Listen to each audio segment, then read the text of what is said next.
Трите дотрајани автобуси од јавното сообраќајно предпријатие Скопје, што скопскиот градоначалник Шилегов ги испрати на позајмица во Битола за превоз на учениците, сепак како што беа донесени инкогнито, така и си заминаа. Поради големите реакции заради опасноста да се врши превоз, дефектите што мораат да се отстрануваат на единствениот автобус кој беше ставен во функција и поради Евро 0 еколошки стандарди со кои не е дозволено да се вози меѓуопштински превоз, оваа авантура на општинското раководство конечно заврши. Автобусите од град Скопје беа позајмени, беа пуштени до општина Битола со намера да одговориме во тој, да кажам, критичен период во кој што и ситуација во која што се најдовме.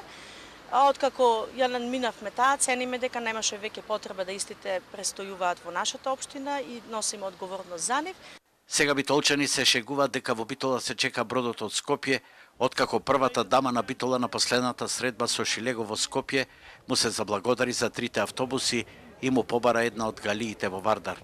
Но тука сагата со превозот не завршува, бидејќи општината вчера испрати писмо со намери до превозниците за предвремено раскинување на договорите за линиски и ученички превоз кои требаше да траат до мај месец 2020 година.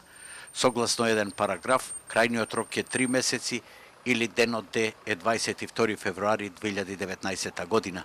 До тогаш ќе се крои нов тарифник тендер. Општина Битола вчера пушти допис до сите превозници, со кој што го започнавме одбројувањето на предвременото раскинување на тие договори, да се започна да се одбројува оној 3-месечен период. Во следниот период, она на што работиме, подготовка на нов повик, кој што ќе биде дефиниран со нови критериуми.